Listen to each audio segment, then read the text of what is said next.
So you think Southern cooking is nothing but grits and gravy? Well, think again. On today's menu, barbecue giant Ed Mitchell hosts a traditional pig picking. As a barbecuer, the first thing you gotta know is about the pig. The evolution of Southern Jewish cuisine. It's heavy, it's rich, it's Southern, it's Jewish, it all kind of comes together. Sustainable trout farming in the heart of Appalachia. It's good for the ecology, and that's something that we're proud of. A Chapel Hill chef brings a taste of Asia to North Carolina. We're doing specifically Asian food, but it has a specifically Southern character.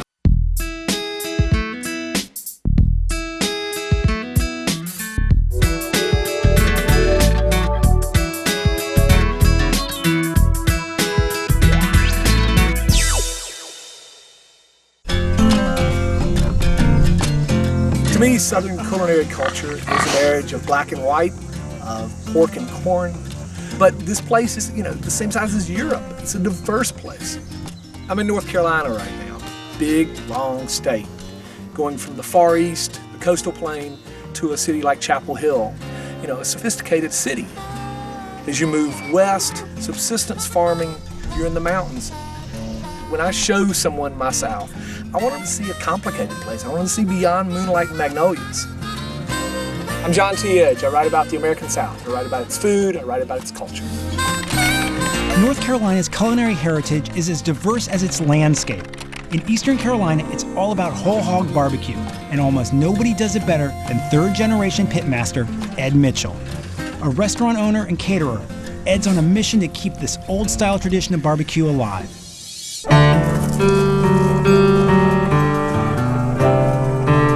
Everybody's barbecue in North Carolina. Regardless how it's prepared, it's a dish that always is synonymous with good times. and that's why everybody loves it. I'm Ed Mitchell. I am a barbecue pitmaster. That's a beautiful hunk of hog flesh, Ed. This is a noble and long tradition of the South. And those folks in our region who know what to do with a pig, who know how to marry smoke and meat and do it well, we call them pitmasters. Ed's one of the best. Looking good. As a barbecuer, the first thing you gotta know is really not about you, but it's about the pig. Hey, John. Hey, Ed. Come on over. Come on over. Mary got a good crop of barbecue pigs for me. Ed is a student of barbecue traditions. He remembers what the hogs of days past taste like, and he wants to rekindle that taste. He is rekindling that taste. I'm looking for the best flavor, so I want to get as close to a natural product as possible. And so finding someone like Mary is like oh my goodness, like a dream come true for me. We're on the farm of Mary and Nelson James. These guys are small hog producers. Okay, ladies. These guys are raising pigs, what they call free range. Pig. What make our pigs so special is because they don't have any antibiotics, growth hormones. My husband grinds his corn and soybean meal. I know you're still hungry. They can have all the natural sweet potato cold. Sweet potato. I mean, you can hear them popping peanuts. Oh man, that's where the flavor comes from. That's where it comes from. That, yeah. When we say free-range pork, organic pork, you may think of the only way you can get this stuff is at a 5-star restaurant, high upscale restaurant, but that's not so. This product is coming from a working class farmer, and it's going to be served to working class people, and that's really what this is all about.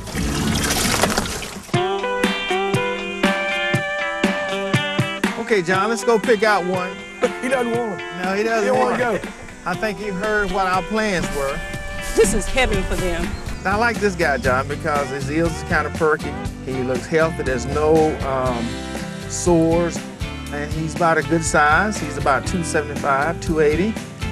Yeah. And you're not gonna find any sores on my pig. I'm sorry, buddy. When you see him again, he'll be on the grill. Barbecue in North Carolina is usually pig, almost always pig. But as you travel the state from east to west, it varies. I think he's about ready to go. The kind of barbecue that Ed Mitchell does is quintessentially Eastern style. Yeah, we got two types of wood here. Yep. So you got oak and hickory? Yep. This is very important because this is what we call like icing on the cake as it relates to flavor. And we're ready to rock and roll. Eastern North Carolina barbecue is defined by whole hog. Skin side up to start. Skin side up to start. I will go on record and state my little reputation. You know, it started with the whole hog. We wanted you to have the flavor of the pork loins, the tenderloin, the belly that we make the bacon out of, because it has different flavors bursting in your mouth. Different textures, too. Different textures, yeah. Now, what we're going to do now, we're actually going to give him a salute when we send him off, pat him on the ham, and let him know he's done well. He will serve his purpose. The pig will end up as the centerpiece of a traditional North Carolina barbecue called a pig picking. Okay, we're going to lock him down now. Everyone gathers around the smoked pig. Everyone reaches in, grabs their own, picks the carcass clean, literally, of all the smoky, tender, wonderful, juicy, fragrant pork. All right, well, let's put him to bed. Leave him alone. Leave him alone. I'm going to be first in line. I want to be straight up, ready, first in line. He's going to make somebody very happy in about 6 or 7 hours. Later, we'll join Ed as he treats his neighbors to a traditional pig picking. But first, an unexpected spot for an award-winning trout farm. This was tobacco land at the turn of the century. My dad, in 1965, had a vision, I suppose. He came here and he saw this land and thought, this is a great place to put a trout farm. Bet you didn't know that some of the finest rainbow trout comes from Appalachia. Sally Eason's Sunburst Trout Company is North Carolina's longest-running trout farm. More than just eco-friendly, this family business has earned international acclaim for a line of products that just may surprise you. They're really lively. Way to go. Oh yeah, that looks beautiful. Look at that color. And that's a female. I think when people think about fish farming, they think about a huge industrial operation. They don't think about something artisanal. They don't think about something sustainable. They don't think about a small family farm. And that's what you have here. I'm Jane Daniels-Lear. I'm an editor at Gourmet Magazine, and I'm here at Sally Eason's Sunburst Trout Company, which is in the heart of the Blue Ridge Mountains. The fish live in raceways, and it is a virtual river. And this is perfectly pure mountain lake water. Right out of the Pisgah National Forest. 12,000 gallons a minute. Wow. That 12,000 gallons a minute is going right through that raceway and back out in less than a minute. Oh, look at these happy guys. This is mimicking nature. It encourages the fish to keep swimming upstream. So they're active. Strong, healthy, and tastier for us. Yeah.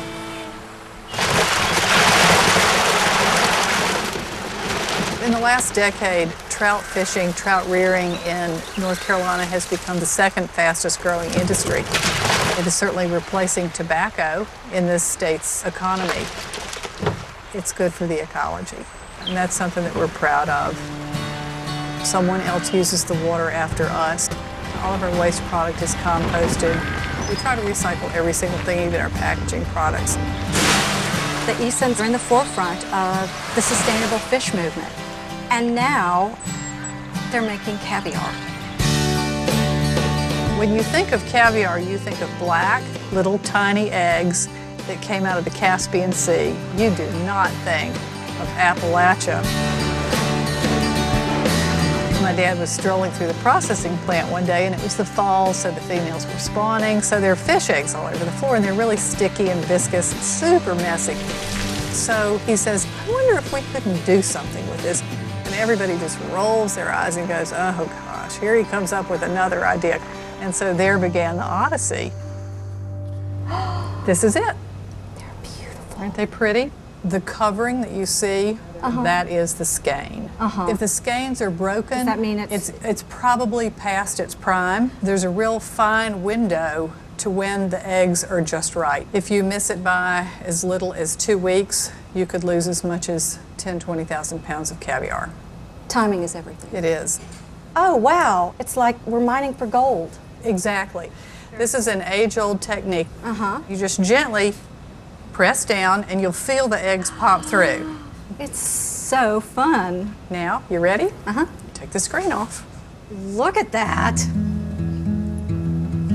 So, Sally, tell me what exactly turns trout roe into caviar? technically, only sturgeon roe can be called caviar. It's not unlike champagne versus sparkling, so it's sort of like a literary liberty. Yellow gold. Yes, exactly. So now we're going to add salt and sugar. It's oozing. It is oozing. It's a primordial ooze. That's good. It's got a good pop. They just sort of detonate against the roof of your mouth. That's what we're going for. Yeah. Like the really precious, precious stuff from the Caspian, you just want to hold on to that taste as long as you can.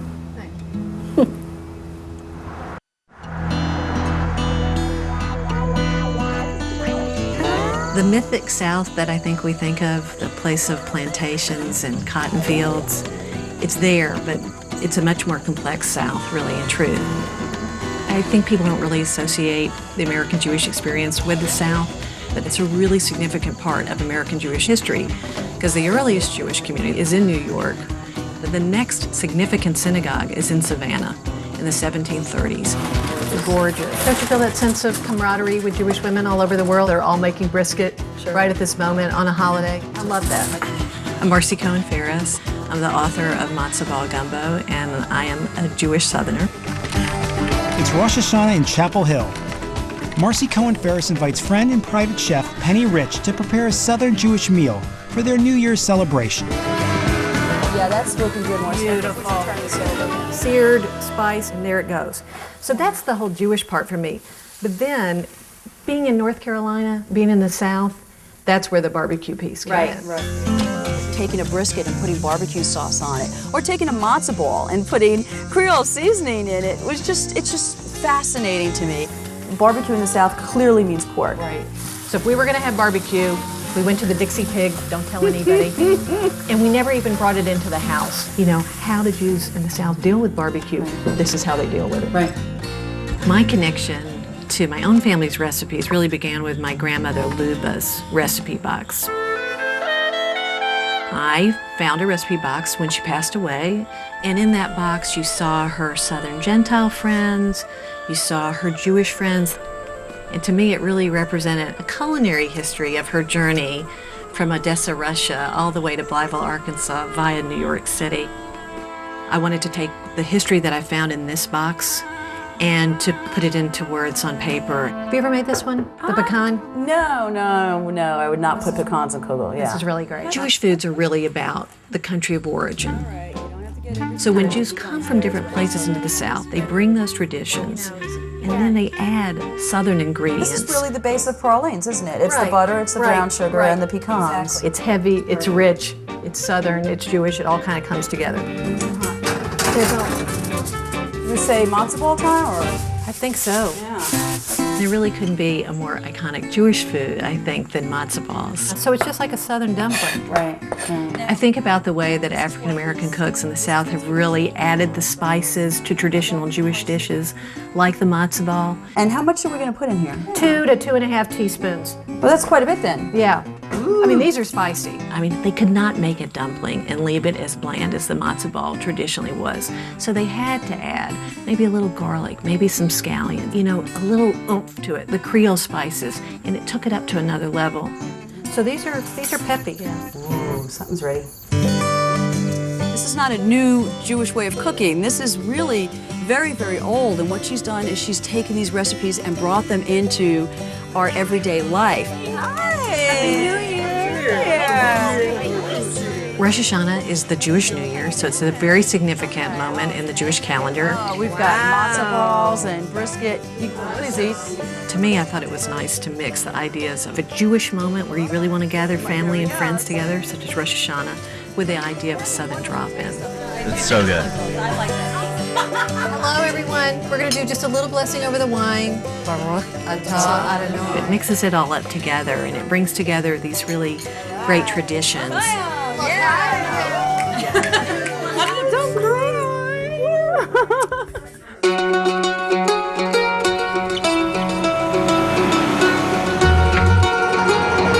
So we're going to cook our pig's head for the pig's head tureen. Don't you pick that up? That's heavy. You're going to hurt yourself. You're delicate.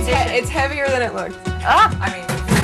When I lived in New York, I had a static idea of Southern cooking. I used to always have a New Year's Day party where I would serve like Hop and John and grits and think that was really fun one day a year. This is just some ginger, but when I moved here, I realized that Southern cooking is whatever people in the South are cooking today. When Chef Andrea Rusing moved to Chapel Hill, she missed the taste of Asian food so much that she decided to make it herself. With its Pan-Asian menu and Southern hometown feel, critics are calling the Lantern one of the best restaurants in America. We call it head-to-tail pig terrine on the menu, but we're thinking about changing that to head-to-tail pork terrine. I think that might sell some more. So now we're going to saute it. At Lantern, Andrea creates Pan-Asian dishes with down-home Southern ingredients that include heritage pork, locally made cheeses, and the most amazing vegetables. Oh, those are gorgeous. The easiest way to make these is to put them Wow. in hot oil. Great. In her kitchen, she transforms these ultra-fresh ingredients into dishes from 5 Asian countries: Thailand, Vietnam, India, Japan, and China. We're doing specifically Asian food, but it has a specifically Southern character because we're using local ingredients. This is going to be so good. We're using a banana leaf to wrap it, and that gives it a really good fragrance. That wonderful herbal. All the ingredients that we're using are really traditional, except we're putting like a little white wine in there. How could that be bad? How could that be bad? The seasonings are really very simple. Cassia, star anise. Yeah, it's just a couple things. It's just the black pepper and the fish sauce and the wine. The seasoning needs to be pretty intense just because it's going to be so cold when it's served. Right. So, I mean, it's a very rustic pate. It'll look prettier on the plate. So we serve this with whatever pickles we have in season. Right. Especially when I'm pregnant. We like to have pickles on a lot of things. Great. I can't wait. So the turnips are down in here. Even though the recipes that we use are not strictly Southern, the animals and the vegetables are raised in Southern soil, so it's Southern food. We're doing them with a pig's head terrine. Wow, cool. Alex and Betsy Hitt at Peregrine Farm, they've been farming for 25 years. They're great friends to the restaurant community, and we get a lot of amazing things from them. These are sun golds, right? Sun golds. And I always say that this is the essence of tomato flavor. They're gorgeous. Delicious. Well, we're going to need a bunch of these. All right, good. Because these are going to be great in the salad. You have just amazing varieties here. We're always trying new ones every year. Of course, folks like Andrea really help us in that. You know, there's standard things we grow, tomatoes and that kind of thing, and there's special things that she approaches us for. You know, shishito, it's a new crop for us. So these shishito's, this is a Japanese pepper. That's right. Hot one. Only about 1 out of every 5 is hot. Yeah. And that's the thing, they're variable speed. Your lucky day. It's exciting. The farms here, the diversity of farms here allows us to do different things in an Asian restaurant context than you can do in San Francisco or New York. Because we're using local ingredients that, you know, at that given moment are not available anywhere else. The star anise really comes through. And that's all eating out is about, right? Is like some kind of excitement and some kind of unexpected thing. And It's great tomatoes with a shiso vinaigrette, and we've got shallots in it.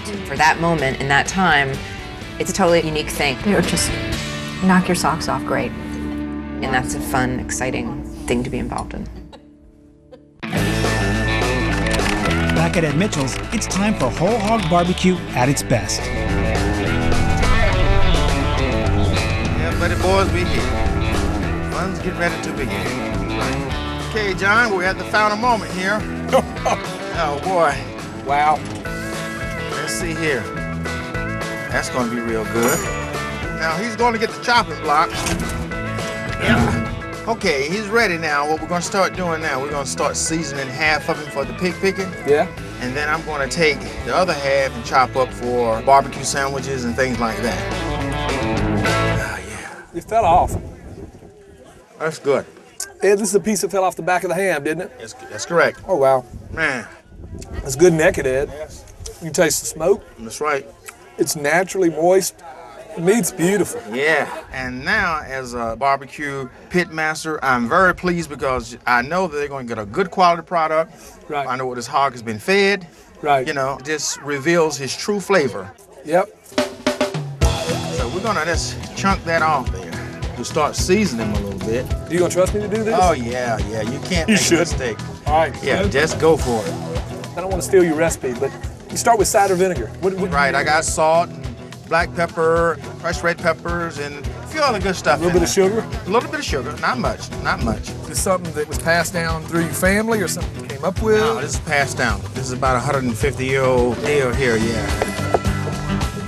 Like a tossed salad of barbecue. Exactly. That's the beauty of it. Okay. I can't go without tasting it. I just want to get the flavor of the meat in my mouth. Yeah. You happy? It's pretty close. What's it need? You really want to know what it needs? Yeah. It needs eating. Ed wants the working class black person, the working class white person, to have access to good, true, honest pork. Here we go. And it doesn't have to end up on a white tablecloth. You know, it's food from the guy down the road, not food that's precious. Okay, listen up, everybody. The moment has arrived. We're having an old-fashioned pig picking. We're gonna take a moment. We're gonna say grace. It's what I call a labor of love. You know what I mean? Father God, we thank you for everyone under the sound of my voice. At the end of the day, you stand back and you look at the expressions of everybody's face as they walk through, your friends, your neighbors, and everyone, and you say, gee, you know what? It was worth it, you know. Hey, darling, how are you doing, sweet? I'm so glad you came. What fun. I think our cuisine is lusty. I think our cookery is reverential. We got our homemade banana pudding. You know, to attend a pig picking offers a portrait of this place. I think it's a fairly complex portrait, and I think if you travel this region, take a seat at one of our tables. It's the best entree to our place you'd find. It's all good, you know?